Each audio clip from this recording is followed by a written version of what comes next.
There are very few things in life quite as bad as investing a ton of time and effort into something only to turn around and find out that it's a massive disappointment. Unfortunately for fans of Stranger Things, they are finding this out the hard way. After the absolute nothing burger that was Season 5 Volume 1, expectations had sunk to an all-time low. But no amount of diminished confidence in the IP could have prepared people for just how abysmal it was going to get. Even the most ardent defenders of all the missteps up to this point have gone radio silent, and the final chapter of possibly the last big television event ever is just another steaming pile of dog shit in the unattended park that is modern-day Hollywood. It's been said that when a show overstays its welcome, the finale is bound to let everyone down. But I don't think anybody expected them to go full Game of Thrones with this. Returning from this show's all-time shortest hiatus between episodes, we pick up right where we left off with everyone and his mother confused over what the hell Will just did. Because the word assemblers fear such a long layoff might have been just a bit too much for our small brains to recollect the finer details of what we were shown in the recap a minute ago, they remind us exactly what Vecna said. It is because they are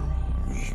After being pulled out of his trance by an embrace from the source of his nocturnal emissions, he's forced to inform Mike that he failed to save the children. Meaning pretty much the entirety of the previous 2 episodes was utterly pointless, as it did nothing to stop Vecna's plan. Actually, if anything, it made it easier for him. I can't believe this, man. We suck. Will also acknowledges that had he acted sooner, he could have prevented this, which, yeah, no shit. And if I was a foot taller, I'd be 7'1" and still wouldn't be in the NBA because I suck at basketball. Let's try not to dwell on the what-ifs. But also remember that up to this point, all you did was make a strange O-face and pass out like you weren't ready for the happy ending. You had no idea you could even do this. So thoroughly defeated, they all retreat to lick their wounds.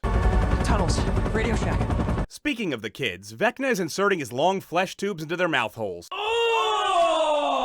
Once again, not a combination of words I ever intended to use or plan to ever again. So going forward, we'll just refer to this as jacking in because it's basically a straight up ripoff of the Matrix. What with them being used as some sort of psionic enhancement batteries and their minds being transported to a Victorian mansion dream world. To keep them all in line, Henry tells them that an evil is spreading through Hawkins, nay, the entire world. But he has figured out a way to stop it. Holly questions as to exactly how, and Henry further explains that he found another world where there is only good and free of monsters. And going based on some of the implications here, it's one that can likely only be accessed by a combination of private jet, helicopter, and a boat. Henry has chosen these special children, hoping to unlock their unique abilities to help him fight the darkness, or as he calls it, the Black Thing. That's racist. Holly presses further, asking if he will go to gather more children for the fight with the ulterior motive of getting another chance to escape, only to find out that she's jolly well fucked. But don't worry, I won't be leaving you. Any of you ever again. Tomorrow it begins. Stop clapping. In the Upside Down, Dr. Sarah Connor continues her obsessive pursuit of Eleven, breaking into the super secure room with the blowtorch they had on hand for just such an occasion. No one left this room. That's direct from SEC. No one came in or out. Okay, so, where are they? No fucking idea. How could they have possibly pulled this off? Oh, you're just not gonna explain. That's fine. We'll just keep it rolling. Sending the rest of her nameless paper plate soldiers out to search, she realizes that 8, aka Kali, is just a mental construct and she has also escaped. She's actually in a stolen truck with Hopper and 11, projecting from a distance, but is unable to hold it any longer. But according to Hopper, based on absolutely no evidence whatsoever, it really doesn't matter because they are so far ahead they can't be caught. Cause it's not like there's hundreds of them with fast military vehicles and shit or anything. Nah, don't fucking worry about that. It's amazing how the word assemblers treat the military like it's incompetent and useless. They did the same thing with the Soviets as well, as if these two weren't far and away the most overwhelming hegemonic powers of the time. Hopper expresses his discontent with the possibility of adding yet another lesbian relationship in this show with 8 and 11, which makes me realize the missed opportunity of Kali being named 7. As they once again show us his handy-dandy make-all-this-shit-go-away explosion vest. A definite must-have for every dad dealing with teenage girls. In the right side up, Lucas isn't exactly having the best time with this massive gash across his chest that surely will become a huge problem for him. As there's about a 255% chance that this will become infected, what with it happening down in this dirty tunnel. Hold on, let me just check. You know what, never mind, it doesn't get mentioned again. But why should we give a shit anyway, since Lucas is less concerned with his near evisceration than he is with the definitions of D&D classes? You're like Will the Wise, but for real. Not really. He's more like a sorcerer than a wizard. Who cares? It's irrelevant garbage like this that really just takes you out of it as soon as it's getting just a little bit of momentum. It's fun when they do things like this during the planning sessions because they're all drawing from a shared knowledge pool to communicate with each other quicker. But here it just feels out of place and forced in order to be self-referential to the other times that they did it. But since they're going this route, let's just be petty, shall we? Allow me to introduce a new segment called Comment of Fame, where someone gives me a piece of information that I was unaware of that I would like to add to the video. Today featuring Hugga Mugger 1, who pointed out that all this sorcerer shit isn't even accurate, as it wasn't introduced until D&D 3.5, which wouldn't come out for another 13 years. Will fills in everyone, including us, that his powers aren't technically innate. He's actually been siphoning them off from the hive mind, as well as the disturbing news of the fate of the children as vessels for reshaping the world. But he's unsure what that means. You likely don't need a reminder that up to this point, Joyce has been hyper-focused on Will's safety, and that's about it. But out of nowhere, this bitch does a 180 so hard the Italian army would consider the change of heart extremely sudden. She's decided that Will now needs to go and take the fight directly to Vecna and show him that her kid can do more than just hide behind her skirt. She's gone from a static character right past dynamic and into volatility. It'll be the last mistake that son of a bitch ever makes. Hopper and Not 7-Eleven have somehow gotten to Steve's car before the claims adjuster, and for some reason are surprised that none of them, not Steve, Dustin, Jonathan, or Twat Waffle Nancy, are where they said they would be. But like, it took several hours. And also, did you really expect these motherfuckers to stay there? They never do what they're told. And because repetition is this show's native tongue, Eleven again brings up Hopper's new vest from the 1987 Ralph Lauren Hezbollah collection, saying how he never planned to come back after finding Vecna, and it was always his intention to go full jihad on his ass.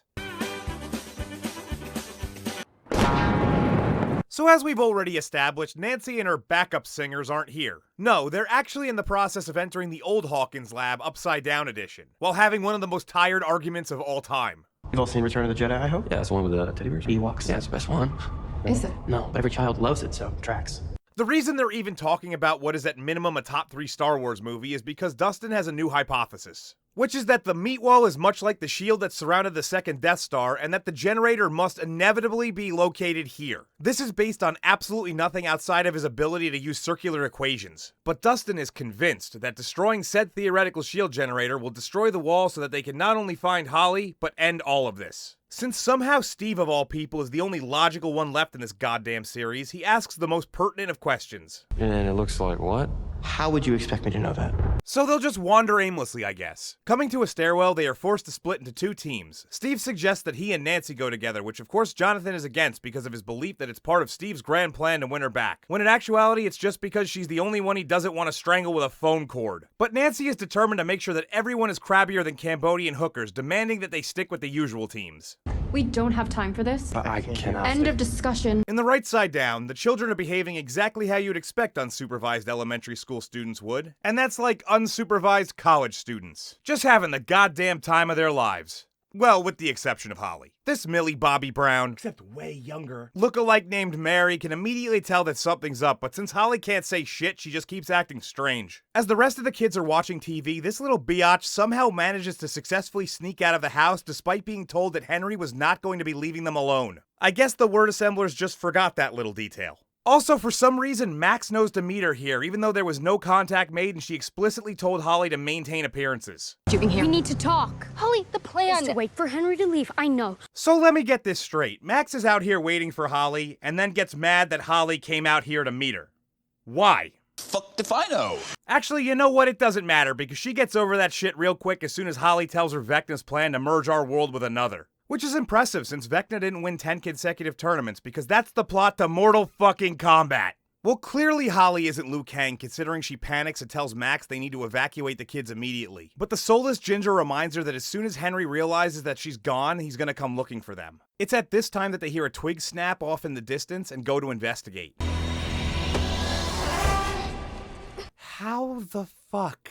First of all, for Henry being very insistent that he's going to be watching them intently, not to mention the fact they're all psionically connected, these kids seem to be wandering off at an alarming rate. Secondly, how did Derek of all people sneak up on them? I know that he's shown that he's a bit more nimble than his frame would indicate, but he's a fairly obvious target wearing bright colors and is far too fucking wide to be obscured by a tree unless it was a California redwood. But fine, this is where we are, so let's just see where it goes. Want to escape, but you can't because you need Henry to leave first, otherwise he'll find you with his evil Vecna magic or something. Holy shit, this kid has a future in YouTube because he just summed up the previous 3 episodes in record time. Good on you, you living embodiment of the foreign perception of American children. Side note, is it just me or does he vaguely resemble the Jack-in-the-Box kid from Nightmare Before Christmas? Obviously, Derek wants to come with them, but Max tells him he can't, but he can help them in other ways. But in order to do so, he's gonna have to Drop this new delightful thing. We need dipshit Derek.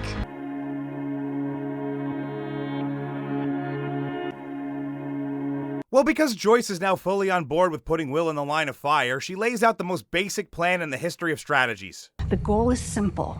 We get Will close to the hive mind. One blow takes him out, ends him, ends his army, ends this nightmare. It's simple. We kill the Batman. No shit, Joyce. It's not like they haven't been trying to do this for, what, a year? You don't think a single one of them has thought of this? All I had to do is just drive around the neighborhood and point my finger at the house and say, the bad guys ain't there. The best part is how she's just ignoring the fact that Will has no idea how these powers work and that everyone just got bent over and spanked by Vecna like it was a BDSM club. You must be daddy. They all debate the plan a bit, with Robin and Murray both sarcastically knocking down its likelihood of success. And Mike infers that Will's abilities tip the balance. A real-life wizard. A sorcerer, actually. His powers. This shit again, let's fast forward. Joyce then chimes in and says that they need to build another telemetry tracker, even though the only person who knows how to do so is stuck in the Upside Down. She really is the queen of the kingdom of Obviosa. Robin revisits her human antenna idea about putting Will in the back of the van and driving around, though I personally think it would be funnier if they just tied him to the hood. As a symptom of the stupidity rampant within the script, logic never prevails, but hunger does, as Murray suggests a recess for lunch. It's here that the two melanin-abundant siblings both have simultaneous epiphanies. Dustin is MIA, but his mentor is not. Mr. Clark? If anyone can build a new tracker and build one fast, it's him. My plan is faster, better. I thought about Billy in the sauna. We heated him up to activate the particles. They were dormant, just like these kernels. To bring them back to life, all we have to do is heat them up. There are 50,000 watts flowing through that tower. Shock those particles back to life, and voila. You want to Dr. Frankenstein a dead demo. Plan is slow as shit. And your plan is stupid as shit. Plans which have massive flaws, one being zero guarantees it even works, and the other being on the off chance that they're able to convince Mr. Clark to help, it's gonna take a bunch of time that they don't have. So Joyce, staying consistent with her role as the surrogate of duh, comes up with the novel idea of ¿Por qué no los dos? Dustin and Steve are headed to the depths of the lab's basement, where the former believes is the most logical place for something to be hidden. Coming across the old daycare room, they argue like a married couple looking at a past due credit card bill with some charges from a strip club on it before deciding to split up. Too many stairs. Treasures are always hidden in the deepest depths of the dungeon. Keep your metaphors straight, dude. Analogy. Holy shit, Henderson. You were right. Treasure. I think this is the perfect spot for you considering your Arrested Development. Why don't you stay here and play with your balls? Perfect. Plan I can get behind. I can imagine. In regards to other failing couples, Nancy and Jonathan have made their way to the upper floors, where the latter has his doubts about the existence of the shield generator, but has even more serious doubts about something exponentially more important than the current situation: their relationship. You know, because why would we actually be interested in learning more about the end of the world plot when we can hear more pseudo-therapy sessions for the 7,000th time? Jonathan wants to know if he's done anything to piss off the only woman ever willing to touch his penis, and insinuates that she wanted to go with Steve.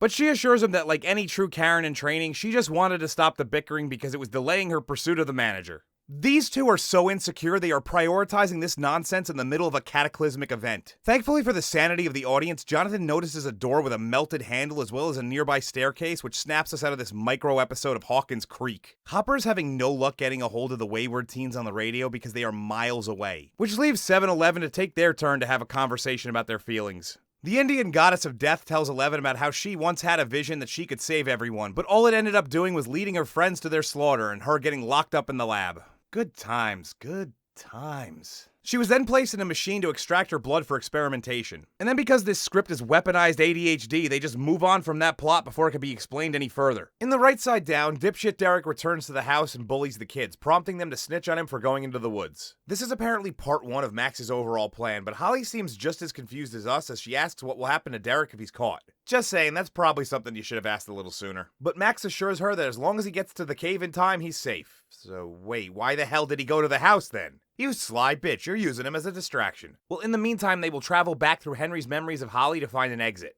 Right, it's just, you had your friend Kate to guide you, and Yeah, we've but not... I'm all the guy that we need. The word assemblers were ever so close to a clever subversion here, where they could have used Holly's love for Tiffany in a similar way that would have actually accomplished something else in the script later, but we'll cross that bridge when we get to it. Because the basic white bitch lobby was unsuccessful in shutting down this series for their treatment of pumpkins in Volume 1, Will and Robin have assembled some to test Lucas' theory about reanimating demogorgons. How does this accomplish that exactly? Fuck if I know.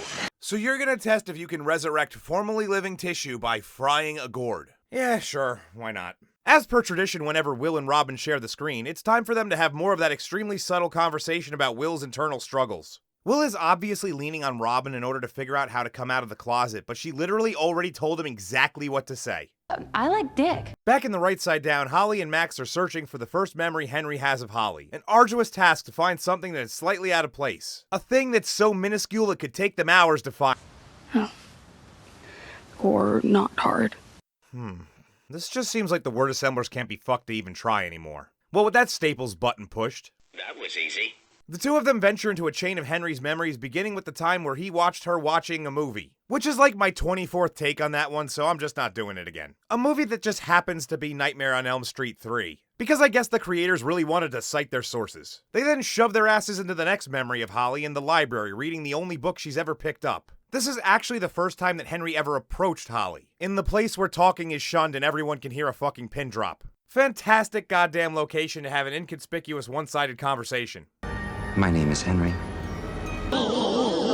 Steve has taken Dustin's advice and is just sitting in the nursery, which makes it all the more baffling that Dustin is so pissed when he gets back. They trade shots back and forth about things such as Dustin forcing them all to abandon Hopper to go on this wild goose chase and the fact that Steve is pursuing another guy's girlfriend. You mow my lawn? You don't mow another guy's lawn! But Steve continues to insist that she is just a friend and asks Dustin if he even remembers what it's like to have those. Which of course, because it fucking has to, leads to a clash about Eddie. I remember what it was like to have a good friend. A real friend who actually believed in me. That's what this has all been about, really, is Eddie. All your bullshit is because no one could ever be as perfect as he was. Well, he wasn't perfect, but at least he knew that. He was never fake. You know what? He was the smartest, kindest person I've ever met. Well, if I'm such a goddamn idiot, how come I'm the one still standing here? Words inevitably turn to fists, and the only two characters that are still remotely interesting begin to fight. Dustin being the aggressor and Steve attempting to calm him, breaking the radio in the process. As the brawl ends, Dustin tells Steve to leave and accidentally discovers a hidden room. Which I'll overlook the convenience because honestly this might have been the best acting in the entire season. Sometimes even in a pile of turds you could find a gem. That is one big pile of shit. Several floors up, Nancy and Jonathan are encountering even more melty stuff. Nancy suggests that this might be something like Chernobyl, but Jonathan interjects that if that was the case, they would be burned and not melted. This scene actually has some of the coolest visuals in the entire show. It's a shame that it barely means anything, but at least we're getting some back-to-backs here. Since we're in this particular directionally named dimension, let's go check out the last group on our way out. Kali is explaining what happened when she tried to escape the lab, which finally tells us what the Army's goal is. They were infusing her and her unborn child with my blood.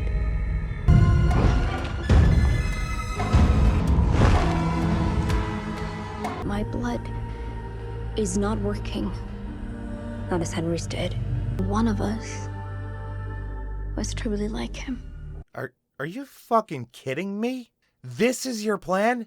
I recognize the council has made a decision, but given that it's a stupid-ass decision, I've elected to ignore it. Because you know this kind of shit worked out so well for them up to this point. What are they even gonna be used for anyway? You've retconned everything. Originally this was about spying on Russians and the Demogorgon was an unfortunate discovery. But now there's thousands of them. Giant goddamn ethereal spiders and a naked fusion of Freddy Krueger and Groot. I'm Groot. All of which threaten to kill everything and everyone on Earth. We are far past weaponizing the Upside Down. In fact, you should probably pack up shop, ship a few nukes in here, and seal this place off for good. And don't worry, the Soviet Union's gonna collapse soon anyway. That's what we wanted you to think. Derek is out in the woods trying to get his steps in, because even in this idealized dream world, he's a chonker. I'm not fat. I'm big boned. His personal trainer Henry, upset by his lack of progress, asks him where he got this map that leads to the cave. Dipshit refuses and Vecna threatens to kill his family if he doesn't come clean. You sneak of a mother. Wait a minute! Did anyone bother to get them out of the barn? No? Well then they're probably already dead. Okay, I would really like to know how to get a job over at Quality Control for Netflix, because apparently you don't need to do shit. This was a plot for nearly an entire episode, and they forgot about it. This is so fucking stupid on so many levels that I just can't. I'm moving on. So back to Henry's memories we go. They have officially caught up to the beginning of the season when he spoke to Holly on the playground. But have yet to find the out-of-place detail until they do. That's wrong. It should be yellow. This is the single goddamn easiest scavenger hunt ever. Smashing the merry-go-round, they are now in Holly's room the night she was abducted. So yay, she gets to relive the most traumatic experience of her life? Yeah. It's time to see if pumping a dead Demogorgon with 50,000 watts is enough to bring him back to life. At least in the academic sense.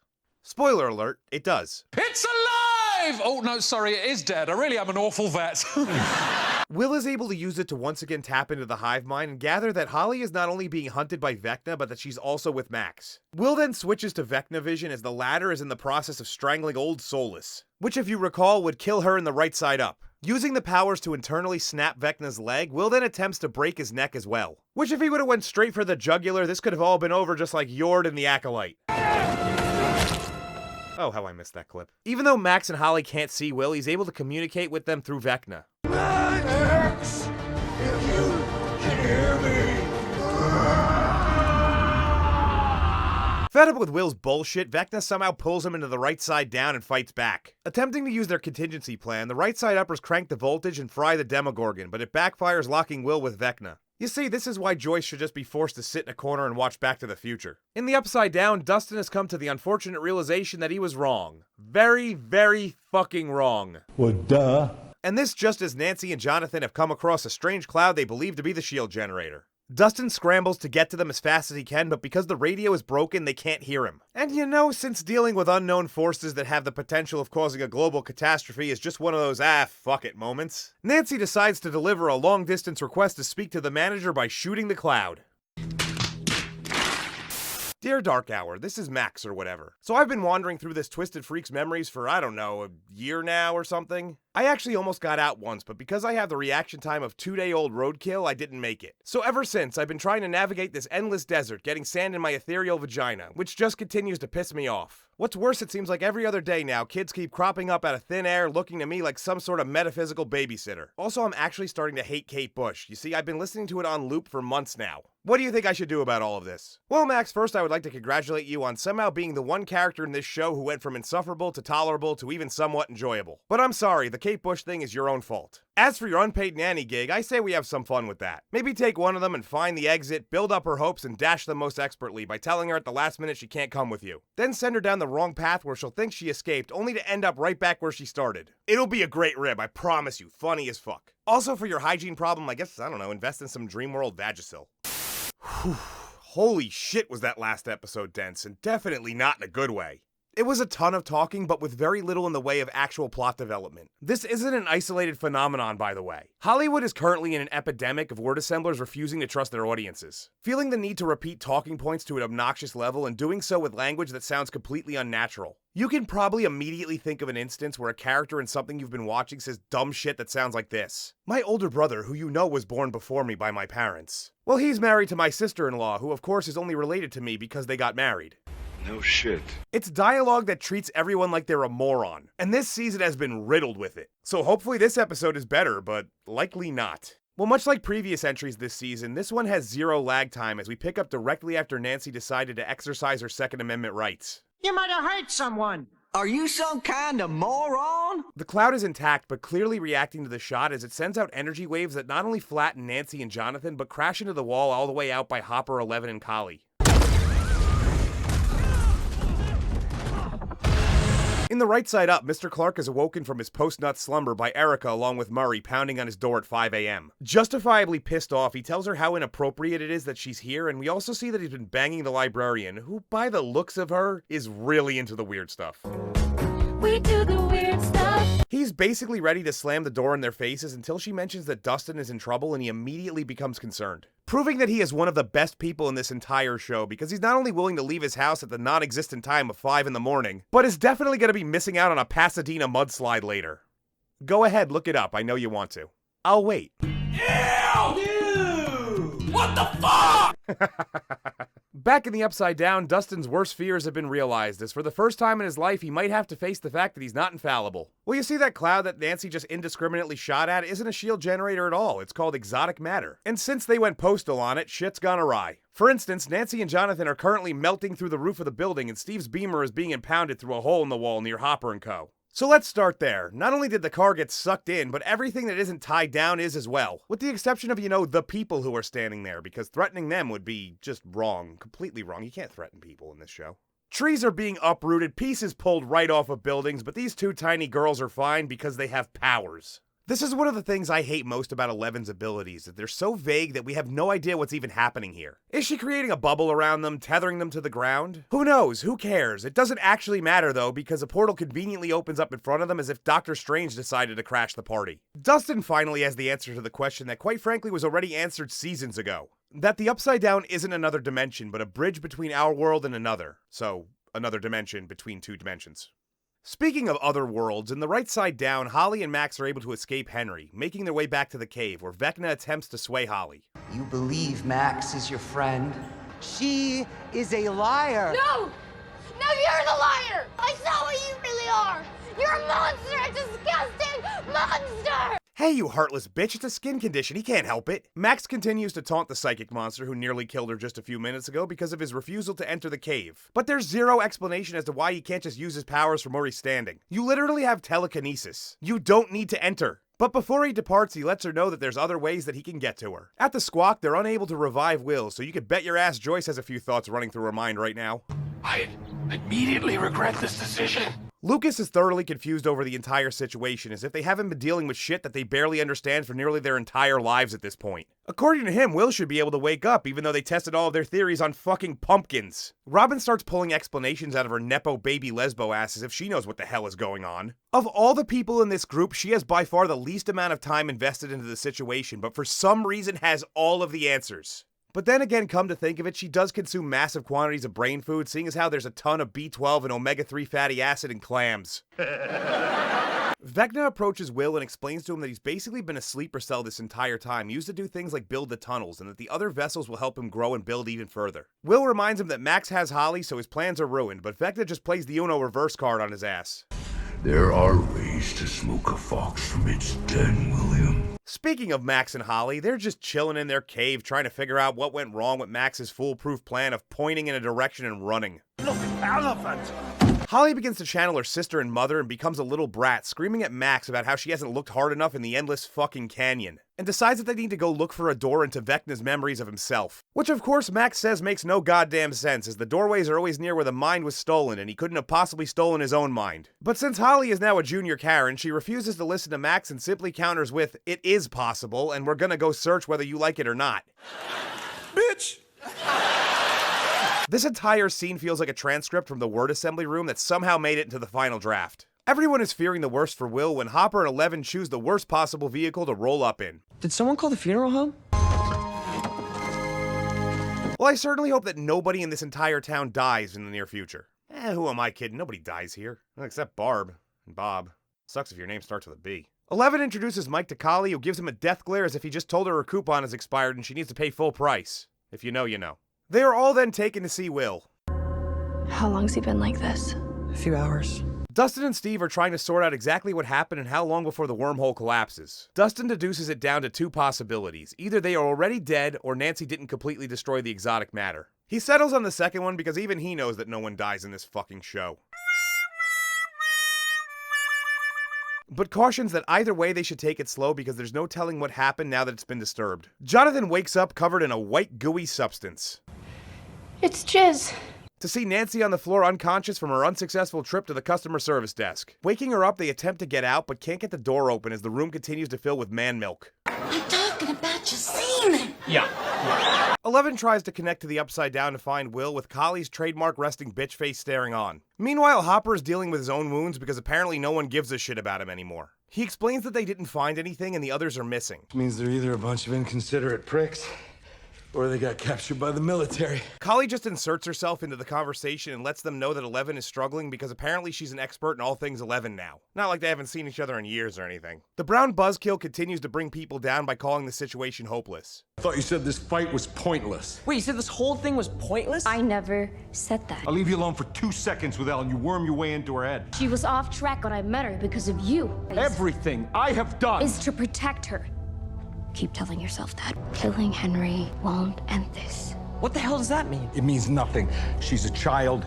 Wrong, wrong, wrong, wrong. Despite her efforts, Eleven is unable to reach Will, and Mike tells her to eat and rest, but Hopper has a better idea. Plus, that thing was a pain in the ass to build, so I certainly like to get some use out of it. I know that this show has the memory of a retarded goldfish, but she was using the tank just a few episodes ago. Robin and Lucas get to the hospital to round up Max, but are intercepted by Molly Ringwald, who grabs Robin and demands to know what's going on, which allows Lucas to get to Max's room and play that goddamn Kate Bush song again. I swear to God, this fucking song has gotten more play from this show than it ever did in the 80s. In the right side down, Holly and Max are searching for the exit. As they look, Holly tells a depressing story about how her uncle wasted his life metal detecting only for some tourists to find millions of dollars worth of coins on a beach that he frequented. This is apparently an analogy for how Holly is going to find what Max couldn't, which she of course immediately figures out. You see, there was this extremely minor detail we kept seeing about the cap from the looking glass having this weird pattern cut out of it. A pattern that just so happens to match the shape of the cave exit perfectly. So Holly figures that it must be a map to Henry's origin memory. The origin of where this all started, not like his parents fucking or anything like that.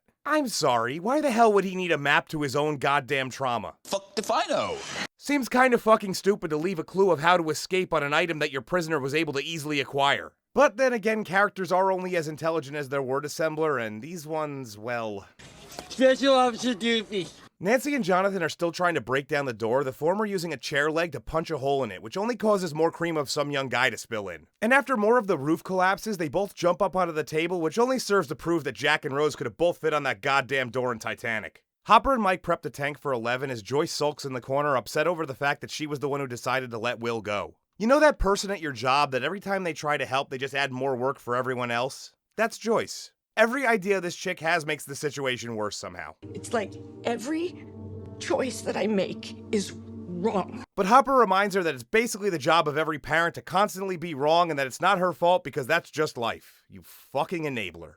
Hollywood really does have a war on the nuclear family. 11 changes into a skin-tight wetsuit, which of course is the ideal outfit when you're trying to make a fully grown woman appear 7 years younger than she actually is. She then has what is practically her first conversation with Mike this entire season, where it's clear he wants to be closer to her and has plans for the future. But 11 reminds him that the wording of her contract specifically states that they need to downplay this relationship as much as possible because Millie Bobby Brown is married now. This isn't like one of your campaigns. Seriously, I've never seen a situation where on-screen chemistry went backwards until this. A quick aside shows us that Holly has significantly narrowed down where they need to be, but can't find the exact viewing angle. And that's because she shouldn't be able to. Viewpoint is based on a ton of factors, one of which is the height of the person. So unless Holly is exactly the same size as a young Henry was on the particular day of this memory, she's never gonna find...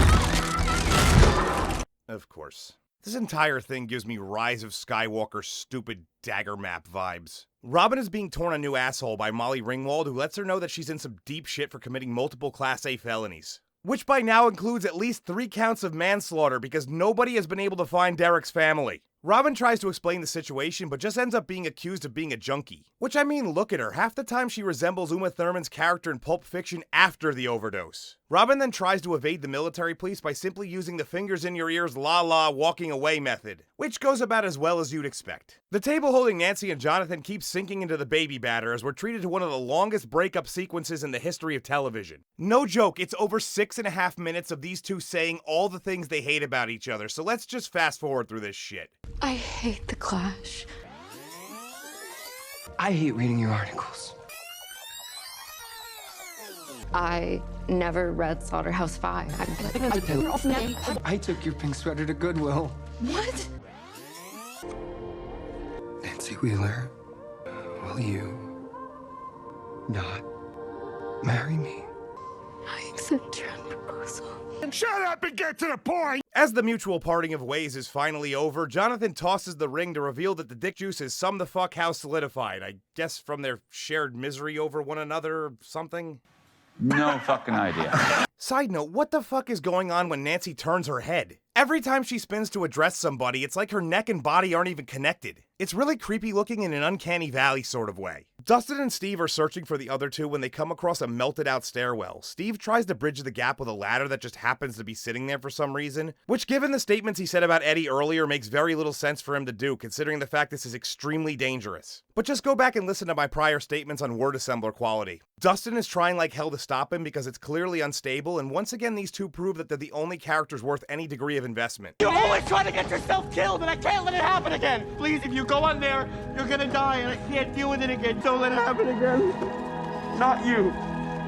I'm not crying, you're crying. But in all seriousness, this was another almost good plot thread. If only there had been a bit more setup that audiences could backtrack through the story. Making it so every time Dustin was a complete asshole and sabotaged something for Steve, it was directly connected to the possibility of Steve being put in harm's way. But that was never the case. Not a single time Dustin was a jackass did it prevent Steve from being in danger. In fact, it was quite the opposite. His poor decisions forced Steve into worse situations. 11 gets into the tank and she just locates Will within seconds. Like, that's it.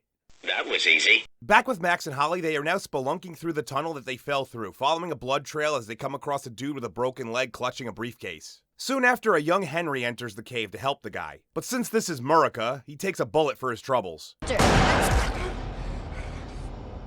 That'll teach you a lesson, you little bastard. Henry then grabs a goddamn rock and pounds the dude's face harder than a chick on OnlyFans. You know, that one you definitely aren't thinking about that you never subscribe to. But rather than hang back and find out a little bit more about their enemy, Max and Holly flee and start digging out of the tunnel just as we hear more Kate fucking Bush. By the way, do you think that name is accurate? It was the 80s after all. As Max's monitors start to go off in the real world. But remember how Vecna said there's other ways to smoke out a fox? Turns out he wasn't lying, as he ended up using Will to locate Max in the right side up. He knows where she is now, and he sent them after her. So, like, why the fuck is Will still alive? Vecna might be the single most retarded villain we've ever seen. Anytime he has a chance to kill the very people who stand in his way, he just doesn't for no reason whatsoever. And now, as a result, 11, his arch nemesis, is aware of his plans. So she just jumps out of the tank and tells everyone that they need to head to the hospital immediately. So back we go, where Robin is still being arrested and Molly Ringwald is insistent that she's just a drug addict as the lights start to flicker. Which obviously means that demos are on the way. This time coming in the form of dogs, which completely bypass Molly Ringwald, who is less than a foot away from them. Because I guess now she's been given a narrative flak jacket as well. The soldiers shoot the demo dogs, but remember that conventional means no longer harm these things. Bullets, explosions, all useless now. And since the demos are essentially indestructible, they just kill the two nameless soldiers because fuck those disposable ass white dudes. Robin then warns Lucas of the impending quadrupedal death heading their way, so he just scoops up Max in the radio, because God forbid our ears get a break, and heads for the elevator. Max's body might be safe for now, but her mind sure as shit isn't, as her and Holly try to escape the cave. And even though they are nearly identical in size, Max is unable to fit through the same hole in the rubble that Holly just did. This really seems like one of those situations where the word assemblers want us to just ignore what we're seeing and pretend that Holly is the 10-year-old that they have written for rather than the 14-year-old they have cast. Karen is tired of the commotion and gets up in order to put in a formal noise complaint as Lucas and the girls are trapped down in the laundry room. Lucas refuses to turn off the radio because Max needs it to find her way out. If only she could squeeze her extremely skinny fat ass through this hole. Are you okay? The demos are in search mode in what is clearly a reference to the kitchen scene in Jurassic Park because everything in this fucking show is derivative. Just as they are closing in on their targets, they are distracted by a sound behind them.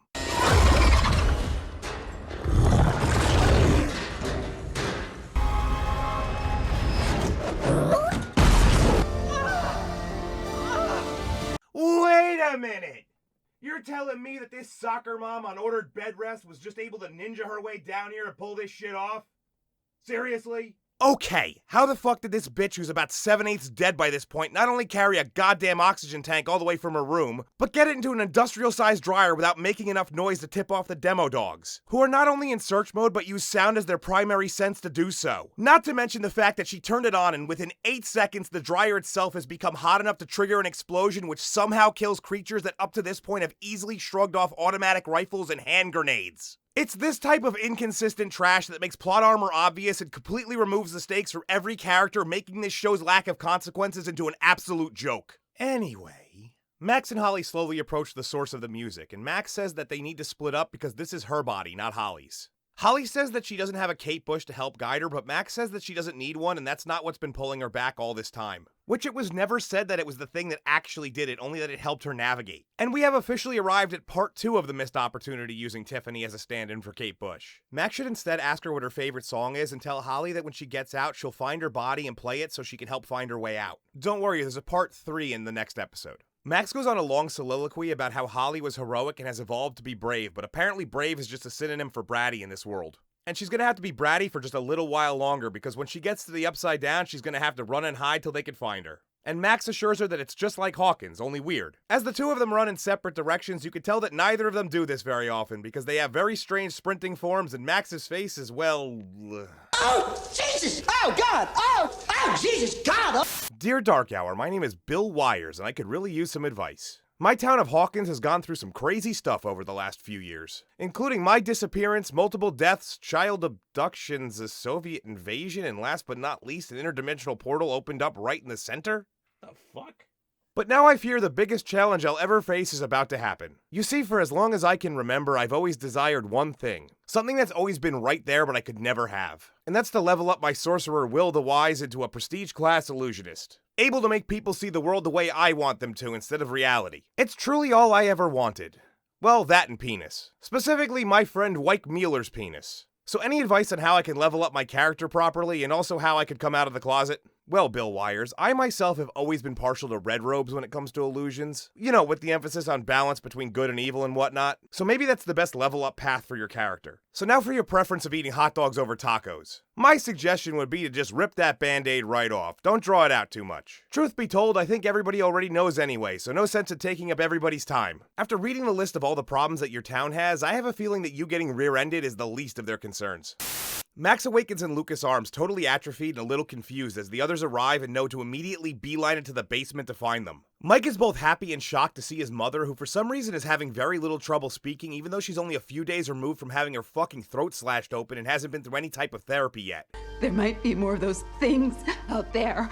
Mike asks where Holly is just as we're shown her with that thing I said I wouldn't mention again in her mouth. Who at Netflix corporate wrote off on this shit? Copying the awakening scene from The Matrix nearly to a T, she tears her way out of the cocoon and sees the other kids still jacked in before making a run for it. It's here that she realizes Max had no fucking clue what she was talking about because this looks absolutely nothing like Hawkins at all. It looks more like she's about to get scooped up for the Thunderdome. Who run? Bartertown? Vecna wakes up and realizes what's going on and chases her out into the Forbidden Wasteland that I guess needs its own goddamn name too, because I'm not using the Abyss, so this will be the left side over. Why not? In the Upside Down, Jonathan is still trying to break down the door they're trapped behind until Nancy tells him to stop and he just complies even though they're not a couple anymore. A thing which the Duffer Brothers felt the need to have a goddamn press release for, like we're supposed to give a shit about the relationship status of two fictional characters. Steve and Dustin break in to save them, which gives the word assemblers another chance to explain the exact same shit again about exotic matter and that Holly isn't in the Upside Down at all.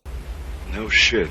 Well, that's of course until while running from Vecna on the left side over, she finds a crack between the dimensions and decides fuck it can't be worse than this place and just jumps in, plummeting towards the Upside Down. With what can only be characterized as extreme levels of convenience, she's falling directly towards Nancy and the others who can hear her screams.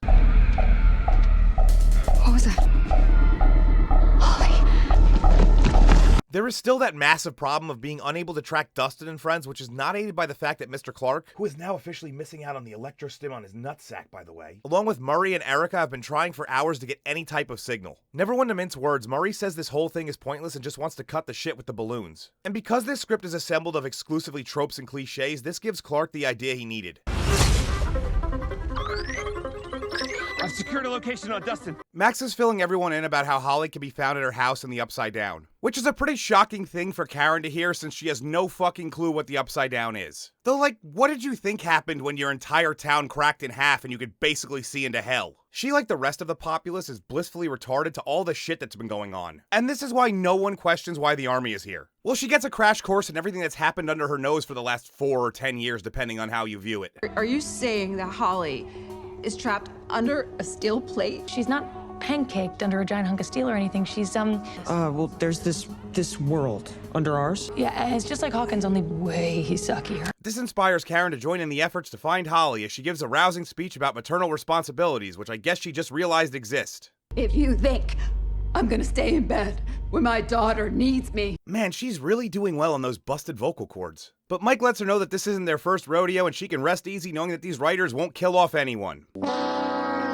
Though honestly, she'd be a pretty good asset to them considering she has a pretty inexplicably high KD ratio. The group all converge at the school where Murray, Erica, and sexual dynamo Mr. Clark have made progress on finding Dustin. Clark, who still has no idea what the hell is even going on, they really take need-to-know basis seriously around here, don't they? Points to the area where Mike is able to get a hold of Dustin on the radio and hears that they found Holly. So they go to the spot where the signal is strongest, the extremely lightly guarded old lab. You know, one of the places where you could actually enter the Upside Down? Yeah, well, it's patrolled by all of 2 guys who aren't even looking at the fucking cameras. Cameras which 11 blows up, though I'm not so sure that was even necessary. Since the crack security team is now even blinder than before, 11 pries off the metal plating and they just casually climb in. The group walks through the Upside Down, just ignoring the fact that this place is supposed to be toxic and kill you if you're in it for an extended period of time. In fact, they even joke about this. Is this shit safe to breathe? Unclear. What the fuck, is this pitch meeting? It was super easy, barely an inconvenience. They get to the others with zero resistance and seemingly no effects from the near explosion that fucked up everything earlier. Asking where Holly is, they are met with silence and eventually informed that just before she fell to her certain death, she was stopped midair and pulled back through the portal. And this brings us to the final part of what they could have done better. Let's say for a minute she actually gets out and survives this halo jump without a parachute. They could have had her hide away from everything like they planned. At this point, they could have had Max use a song by Tiffany in an attempt to guide her out, only for it to take her right back to the memory of Henry gifting her the cassette tape, effectively hoisting them by their own petard. But instead she just gets yoinked like a human yo-yo back up 50,000 feet into the air, and once again jacked into the right side down. Nancy says that it must have been Vecna. Well, duh. Who the fuck else would do this? Darth Vader didn't randomly enter the chat. Dr. Sarah Connor visits what's left of the soldiers that got fucked up on the base and is informed that Vecna can't be damaged by bullets, bombs, flamethrowers, nothing. Especially not jagged rocks and standard lumberjack axes. No siree. Her and Pisser exit, and as he makes fun of her for having less stock phrases than Woody from Toy Story, she gets fed up and all 5'5" of this geriatric scientist overpowers her best special forces operative. And if you had just done your job, you'd have those monsters in Moscow where they'd be killing Soviets instead of Americans. Will and Joyce join the others at the radio station, and Max hugs him, telling him once again he's a goddamn sorcerer. Guys, there's other terms you can use here. They all call a meeting and Dustin fills them in on everything he's found out so far, as well as anyone else with info that they've gathered. In theoretical physics, they call this type of bridge a wormhole. Connects Hawkins to here. Another world that I've coined the Abyss. So it's very clear that they need to get to the left side over, but the challenge is how. Lucas reminds them that the date is November 6th, and whatever plan they come up with, they better do it quickly because odds are shit goes down tonight. Like, dude, they're not trying to go slow on purpose. Speaking of plans, Henry carries Holly back to the house and puts her in her bed. He then tells all the other kids that she's been corrupted by the black thing. That's racist. And that Max has brainwashed her into thinking that he is a monster. They argue among themselves and then start creepily chanting as Henry smiles like a casting director for Nickelodeon. Hopper presents his asinine plan to get into the left side over, which is to go commandeer the helicopter in the Upside Down, which might not even be fucking operational, then take a pilot hostage and have him fly them up through the rift where they can all exit. Right. Dustin points out that it wouldn't work even if they could get the helicopter up there. It's too big, it's not gonna fit. Steve hears that all the time and he goes in anyway, don't you, Steve? Okay, now we all know that Steve's got girth. It doesn't help us at all, but good for him, he deserves it. But I guess Steve thinking about penetration is enough to spark another much better plan. You don't need a magic bean! We got a beanstalk right here. What the fuck? This flashlight is the Squawk radio tower, and this slinky is the bridge. Vecna is drawing our worlds together, so we let him. And we wait. And wait. And when it's close enough and the radio tower is poking through one of the rifts, Elle makes her move, enters Vecna's sick mind, and ambushes him. And then, stopping the spell, halting the worlds from moving. So now they can get into the left side over, but it doesn't solve the issue of getting into Vecna's mind. That is until Nancy actually chimes in with a good idea for once and reminds everyone that the old lab's tank is still in existence in the Upside Down. And this will get 11 close enough to be able to get into Henry's mind. Kali is going to provide support, and then Max will be pulled in after them so she can act as a tour guide. Hopper has reservations over 8's involvement, but goes along with it anyway because men just listen in this world. Just leaving the final piece of the puzzle, which is to collapse the Upside Down on the way out, but since they're all American, that's the easy part. Big ass titties!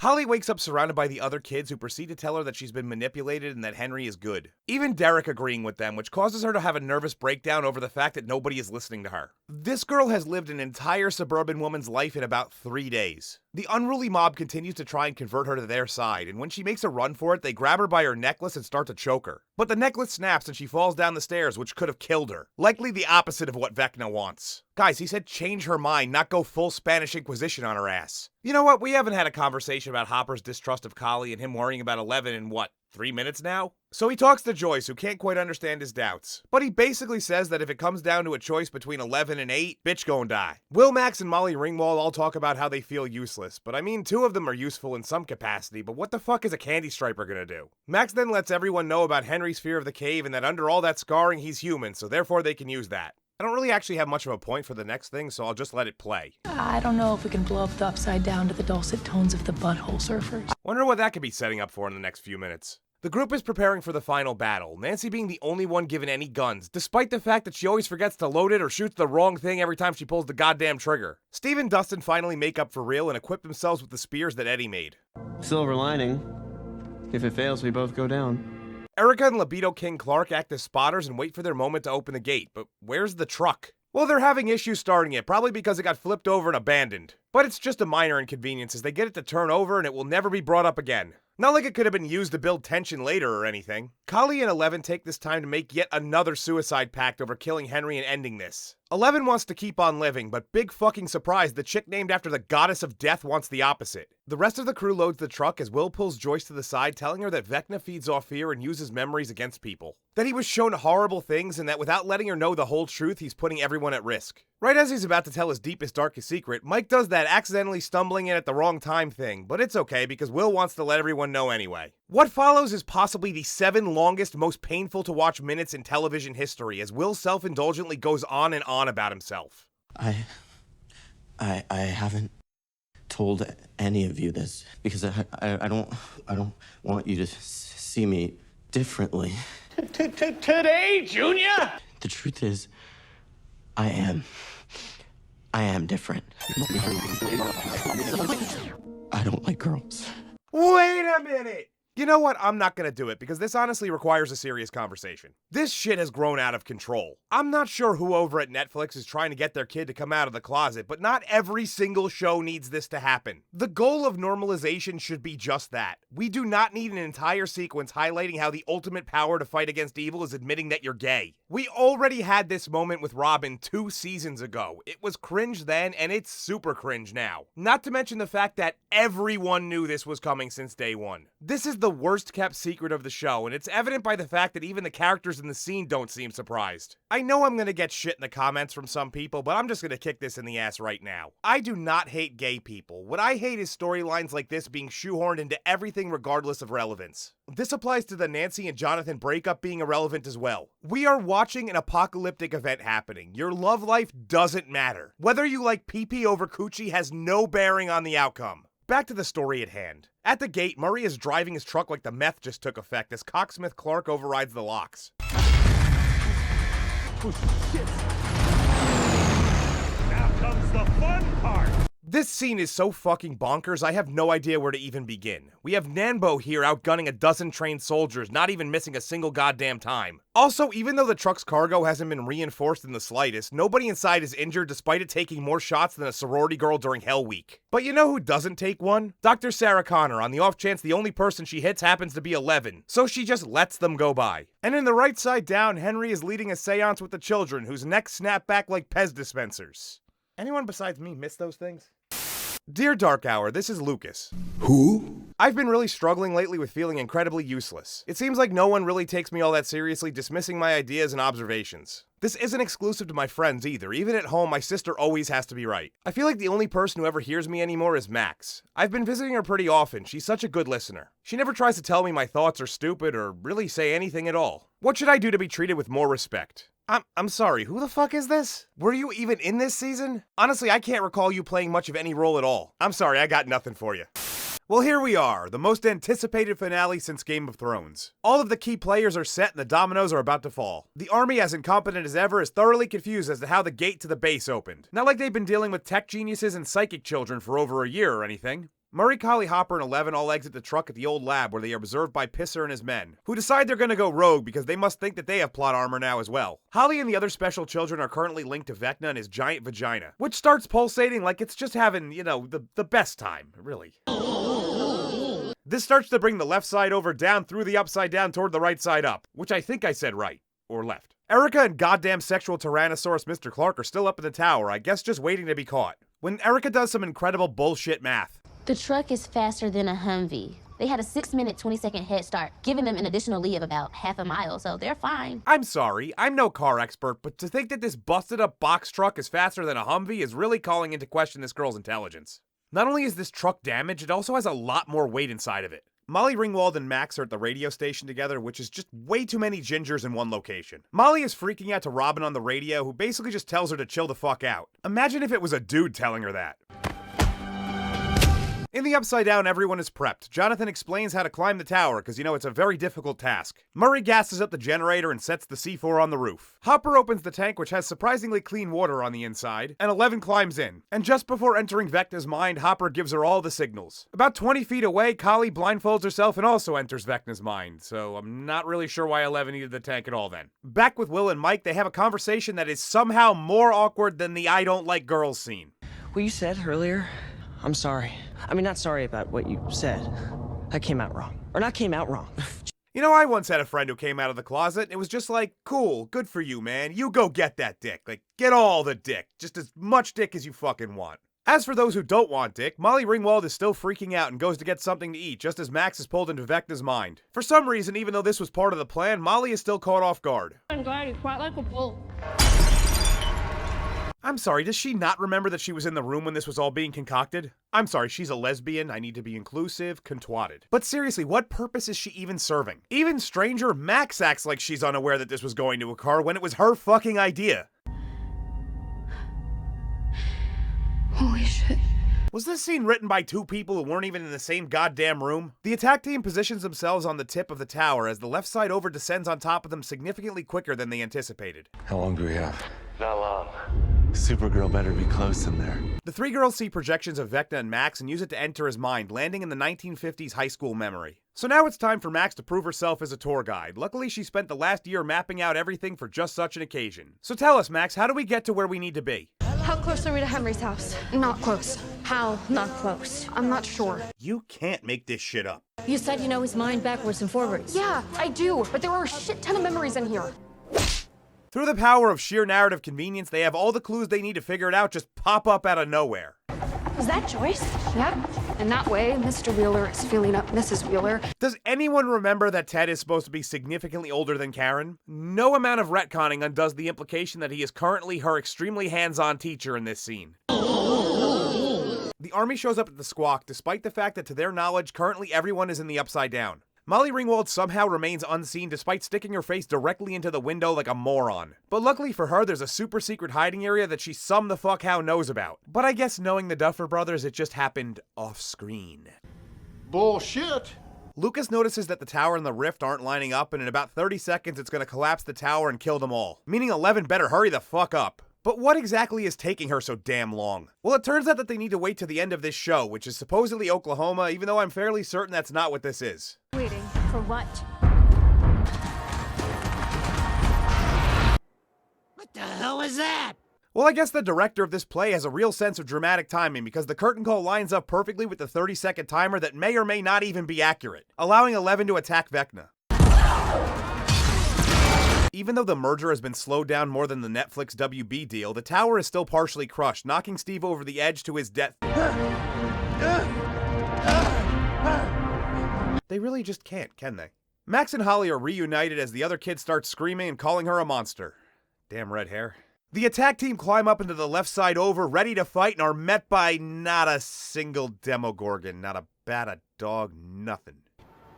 Boring! Why the hell wouldn't there be some sort of defense force set up here? Seems utterly retarded considering the fact that Vecna is in suspended animation or astral projection or whatever the fuck he's doing. We've been told multiple times they are literally a hive mind. They should know to be here just instinctually. Oh, it turns out that the Duffers were just bored of using them. That seems like a real logical reason. Nancy, as always, asks the important questions. Does this officially make us space travelers?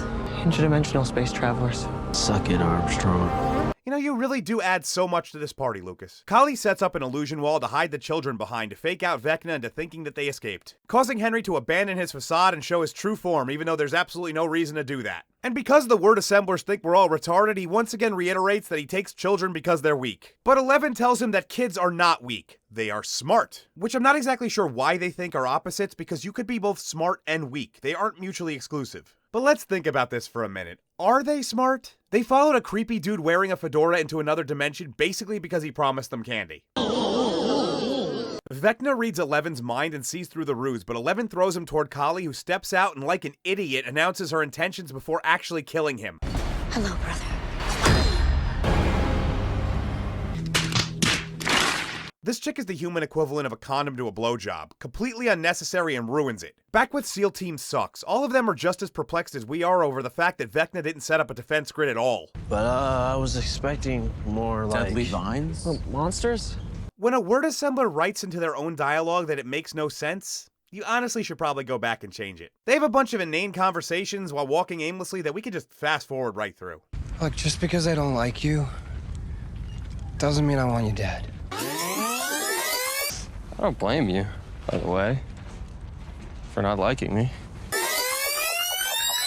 When I was away in California, you were there for Nancy. I'd rather have her as a friend than nothing at all. You know, she's just really... special. Yeah. I just don't get it. She's an absolute bitch to everyone. Why do they all like her? Fuck if I know.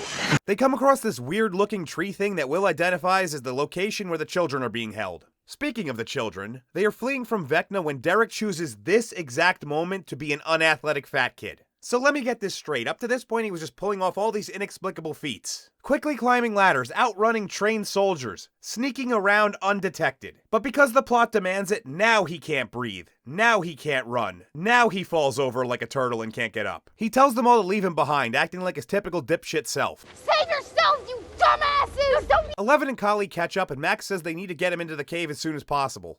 But why? Where is Vecna? Well, it turns out he's busy fucking with Hopper by showing him memories of his own daughter's death, along with Kali and 11 agreeing to unalive themselves. He then appears in front of him, prompting Hopper to shoot at him. And because apparently Hopper is mentally challenged all of a sudden, he doesn't realize this is a projection and the bullets pass right through and hit the tank instead. So much for the guy who has all the plans and ideas and knows what the fuck's going on around him. He opens it up to see a very dead 11 and then smashes the glass in order to pull her out. But what are the odds? This too is a trick. And all he succeeds in doing is removing her from Henry's mind along with Kali and Max. Dr. Sarah Connor finds the two red-headed pains in the ass along with all the plans that everyone left out in the open for no apparent reason whatsoever. Why is everyone so fucking stupid? I get that you guys were in a hurry, but it was a dry erase board. Wouldn't it be great if you guys had 7 additional minutes to cover your tracks? The amount of things that happen in this show simply because people are careless with stuff that they should be trying to hide is completely unacceptable. We haven't had much repetition in the last 4 scenes, so let's see another of Kali and 11 arguing over the right way to handle Vecna. Kali is just straight up a hyper-defeatist bitch at this point, convinced that they don't have enough time. But 11 reminds her that without the kids, Vecna can't really do all that much, so they have time to get to the left side over and deal with him. Hopper confronts them about their little death pact and reminds her of the promise that she made to not kill herself or else he won't detonate the explosives. So I guess if she kills herself, he's just cool with everybody in the world dying. Then out of fucking nowhere, Kali pulls a gun on him. Shoot me. If I'm alive, then so is Henry. I have to end the cycle. But if the Upside Down gets collapsed, they won't have anything to tap into anymore. So it would effectively be over because 11 would just be a regular person at that point. Murray breaks up the moment by letting everyone know that Pisser and the Pissettes have come to crash the party. Holly wrangles everyone into the cave except for Derek and goes back for him because he's just laying there like the meatball that fell out of your sub. I know at least one of you is eating a sandwich out there. Vecna shows up and somehow Holly is able to will Derek into the cave only to get grabbed herself. You know, I bet she's really missing those loose-fitting fall-off-on-command boots that she was wearing earlier in the show. But somehow, someway, Derek is able to overpower Vecna and pull her into the cave. Suck my fat one! Dude, I wouldn't suggest that here. He has already shown way too much interest in you. Will has a vision of Vecna outside the cave as he tries to push through the fear and force himself to go inside, but ends up reliving the time he bashed that dude's skull in and gained his powers. Holly notices that Henry is pursuing them and tells the kids to scramble into the desert as Will attempts to slow Henry down.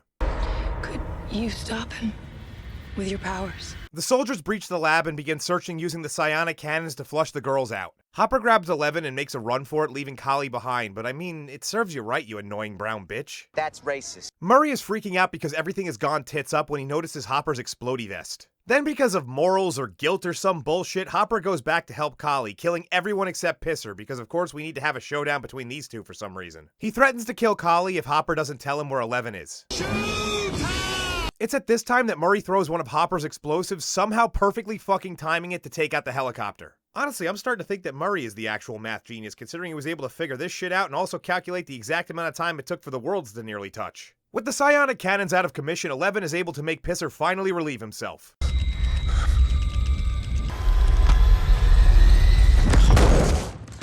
In the chaos, somehow Kali took a stray bullet and is bleeding out on the floor. Hopper wants to try and patch her up, but Kali tells 11 that she won't make it and just dies. Oh no. Anyway, last week... Vecna continues to make his way through the tunnels where Holly cockslaps him across the face with a fire poker. But because she's a tiny girl, he just shrugs it off and starts choking her. You know, this girl's been getting strangled a lot this season. When she grows up, she's gonna have some weird kinks. Of course, before Vecna can squeeze the life out of her, he gets distracted by his own memories. This should be one of the easiest things in the world for him to ignore because he knows the outcome, yet he watches it as intently as the latest nude scene from Sydney Sweeney. Will sees the memory as well, empathizing with the pain and fear that Vecna is feeling. Murray, unaware that Kali is dead and gone, greets Hopper and 11 joyfully, though honestly this should have been his response either way. It's here that 11 notices the conveniently arranged boulders just floating there in a perfect pattern for her to do her jumping shit. After David Harbour has his award bait moment,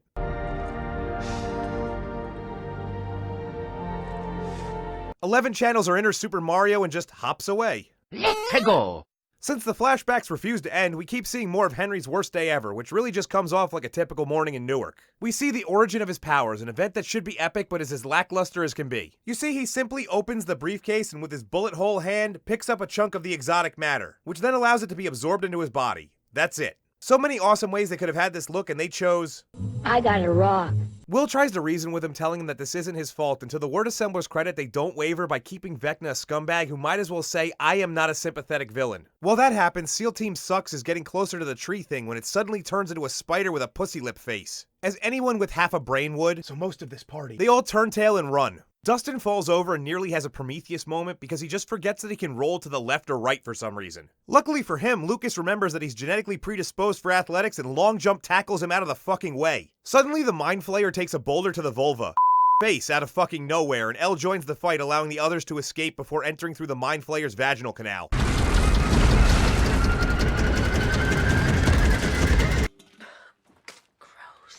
And it's time for the final battle, Henry versus 11. A clash between a cold, emotionless husk who wants nothing more than to end all of this, and Vecna. At the same time, Nancy turns into Val from Tremors. I got a goddamn plan!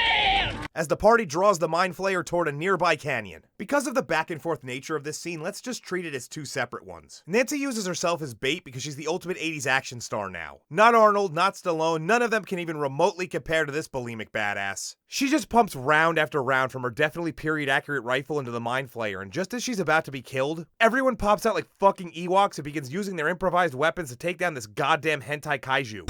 Ready, you son of a bitch! Ready! To the other side of the battle, 11 and Vecna are tossing each other around with telekinesis, which only serves to remind the audience that some superpowers look really dumb on screen, especially when they're invisible. Honestly, there's nothing cool about this fight. It's basically a crappy version of Obi-Wan versus Anakin without lightsabers. There are a multitude of ways this could have been improved simply by using what was already there. They are surrounded by sand and dust that could easily be used to give the audience a representation of the powers, but instead it's only used once when 11 blinds Vecna Dale Gribble style. Pocket sand! Yeah. 11 overpowers Vecna and slowly shoves him onto a jagged rock, which for some reason is able to harm him. This motherfucker shrugged off rocket launchers, but is completely susceptible to minerals. But whatever, this severs the connection to all of the special children, which is something that should have happened already since he's no longer attached to the long flesh tubes that are plunged down their throats. Ew! Dude! What the fuck? Okay, I admit I couldn't resist doing that one last time. Everyone runs to one of the kids to break them free from the cocoon. Funnily enough, Luke is beelining it right for the only other black kid because I guess they need to stick together. After they're all freed, Vecna gets his second wind and begins choking on his own blood. But this death isn't good enough for Joyce, who waltzes over with an axe that she can barely lift and goes full French Revolution on his ass. You're fucked with the wrong family. In the least efficient way possible. How many licks does it take to get to the Tootsie Roll center of a Tootsie Pop? It takes this bitch 9 goddamn strikes with an axe to behead this motherfucker. Really, it's just so they could fit all of these extremely necessary flashbacks in, because once again, we as the audience are all brain dead and couldn't possibly recall any of this shit. Murray and Hopper get the call to set the detonator, but unfortunately for this video, it goes to the sounds of Purple Rain, which means I can only use like 2 seconds of it. At least it's not Kate Bush. Everyone jumps in the back of the truck, laughing it up, just acting triumphant, completely forgetting the fact that they need to drive back onto the fucking military base.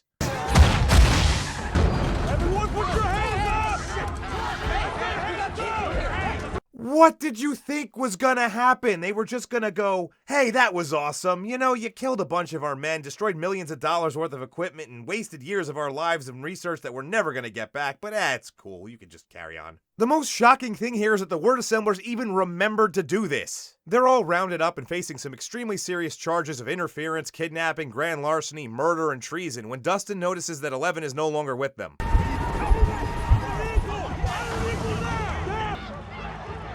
Where's the girl? Well, she somehow stealthily walked her ass back to the portal that's about 40 feet away with no cover or way of obscuring herself, all while drawing absolutely no attention, just so she can stand in the upside down as it's slowly collapsing.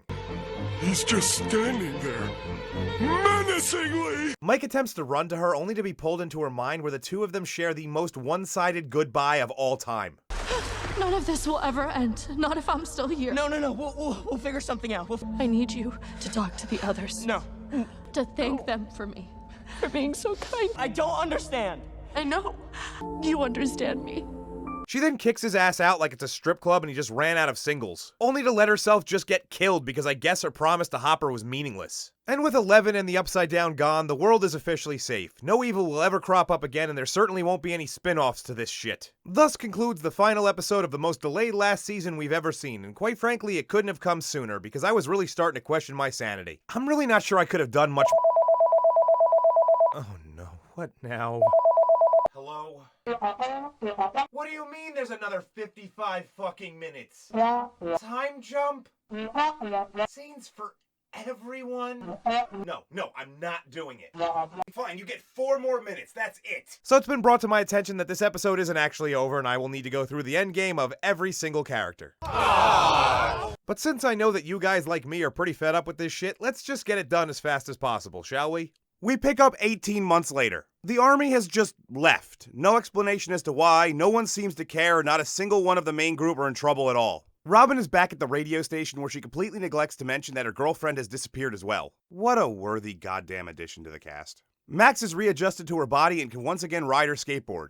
And Lucas, because it's very evident that his blue balls have finally got the better of him. With the world mostly normal again and the show realizing that these kids are literal adults now, it's time for them to finally graduate. Will, Lucas, and valedictorian Dustin are all ready to be done with this shit for good, but no one can find Mike. His family apparently having more important things to do, just call Hopper to go find him, since he's the only capable fucking grown-up in this entire town. He locates him on a random bench sulking over 11 and how he still blames himself for the whole thing. Hopper tells him to sack up and get to the fucking graduation because that's what 11 would have wanted. Though personally I think her wish would have been to have a mother who wasn't dumb enough to be part of that experiment in the first place, but whatever. At the ceremony we see that everyone has moved on from the incidents as best they can. The Wheelers have made mostly full recoveries, with the exception of Karen's insane scarring that she doesn't even bother to try and cover. So she's probably fielding a ton of questions daily over that shit. Derek is best friends with Holly now and is sitting with her in the bleachers, with the only logical explanation being that his family was never recovered and he was adopted by the Wheelers. Mike shows up just in time for the ceremony to start, and Dustin delivers the speech we all wish we could have at our graduations. In this past year, if you want to know the truth, I've been pretty pissed off at language. But I realized that even though there was a lot of bad, there was so much good, too. So, I'm not pissed off anymore, but I am worried.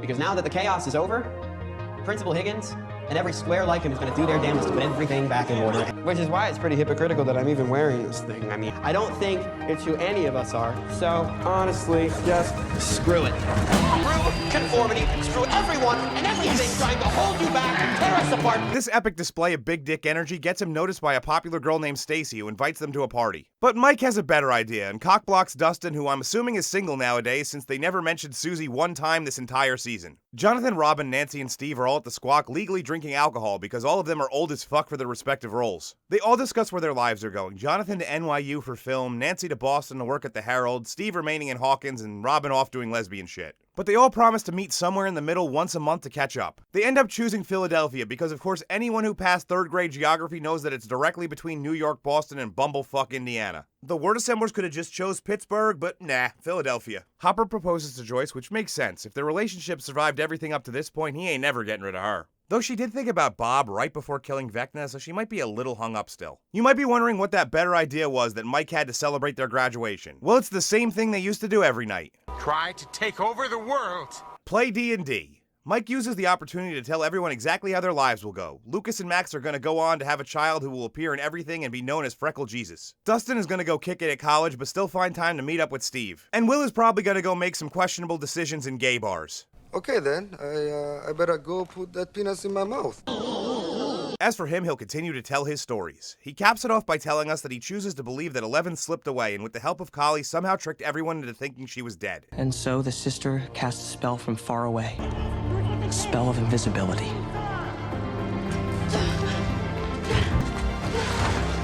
But is instead off looking at waterfalls or some shit. Even though I went back and double checked and it's very clear that that door never opened in the real scene. So either she's really dead or they didn't think to add this detail. But knowing the track record of this series, I'm gonna go with the latter. The show officially concludes, barring any secret rumored unreleased episodes, with a changing of the guard as Holly, Derek, and all of the other kids that likely need a ton of therapy all start their own campaign.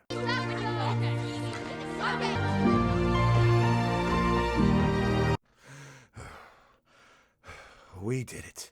We got through this minefield of sheer retardation. A twisted mess with too many characters, all with their own storylines that are never given the proper attention to detail, leaving a ton of plot holes and inconsistencies. Thank God that's finally over. As I stated in the previous video, I wanted to wait and see where they went with 11, and as I suspected, they didn't fail to disappoint. You can do an entire case study on Millie Bobby Brown's career. She's an actress who clearly peaked at a very young age and has become perpetually locked there. Think about the majority of the roles she's had. Odds are there's some giant monster or family issues in the description. The only way one could really perceive what she did this season as acting would be to believe that she was actually told to be as bored and disconnected as possible. I'm sure she'll have more gigs after this, but likely her career will never reach these heights again, especially since she was really only hired for her ability to cry on command. If I had to venture a guess, she'll probably take her amassed fortune from this show, adopt another baby, and live a low-key lifestyle for a while. Or at least as low-key as it can be when you're married to Bon Jovi's kid. She'll finish up whatever major projects she has left, then just do some smaller ones before attempting to make a big comeback in the inevitable convention circuit. You know, practically the same thing that every child star does. And quite frankly, I'd do the same shit if I was in her situation. She's been doing this show since she was 10 years old, and that likely wasn't 100% her call. So fuck it, enjoy the time off. And now for something completely different. By far the most wasted character is Vecna. After debuting last season and injecting some much needed direction to the antagonism, many believe that he would be further fleshed out and add more complexity and depth to the overall narrative. Which he did, so long as you live in New York or London and are willing to drop a couple $100 to take your family to see a Broadway play about his origin story.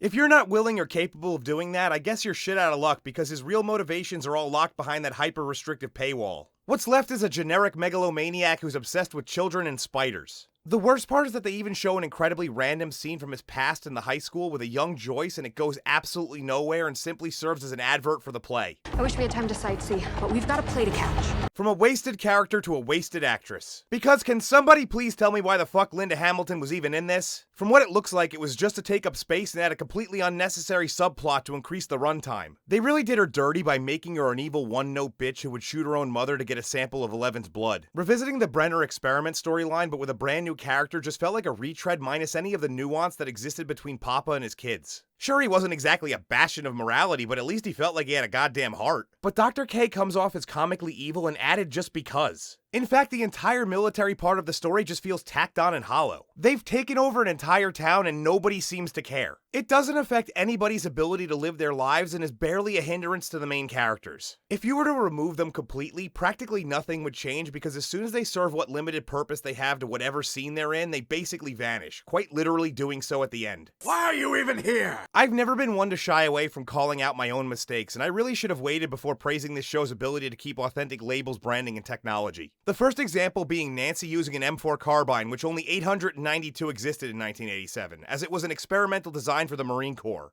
So we would need a really good fucking explanation as to how this bitch got one. They were so dead set on making this 5'4", 85-pound bone bag into a badass, they had to give her a rifle she couldn't possibly have possession of because it's the only one she could realistically hold. And even then it looks stupid as hell. Ironically enough, I also said I didn't expect any Game of Thrones Starbucks cups incidents, but it turns out I was hilariously wrong. Because some the fuck how no one told the costume department that Under Armour wouldn't be invented for another decade.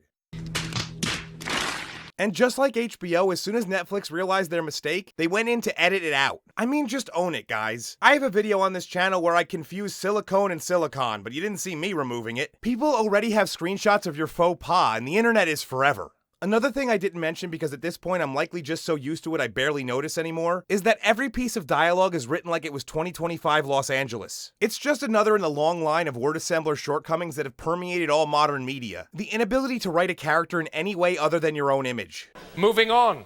You know, it seemed impossible to be any more poorly paced than Volume 1, but somehow against all odds it was achieved. The final episode should be put in the Guinness Book of World Records for wasting people's time. Having the entire last hour be dedicated to how every single person's life turned out is some of the most masturbatory storytelling you'll ever see. This could have been trimmed down to literally just their graduation scene and them playing D&D one last time. But instead we're subjected to a time jump that, because of how boring it was, felt like it was in real time. Almost all of it could have been repurposed as supplemental material for superfans if any of those even still exist. So there you have it, Stranger Things has officially closed the book and placed it on the shelf. At least for now. It's not some flash in the pan that came and went leaving no cultural footprint. Quite the contrary. It actually helped shift and shape what Hollywood will be now by introducing a bunch of young actors who, for better or worse, will likely be popping up in movies and shows for the foreseeable future. And let's not forget all the sequels and spin-offs and other bullshit they plan to milk this franchise. But unfortunately, it won't be remembered fondly. It's not going to be something that people are eager to return to or enthusiastically show their children. People will forget the brilliance of the first season and remember it for one thing and one thing only: its dreadful inability to stick the landing. And if that doesn't convince you that Stranger Things repeatedly shot itself in the foot by making every mistake it possibly could, I don't know what to tell you.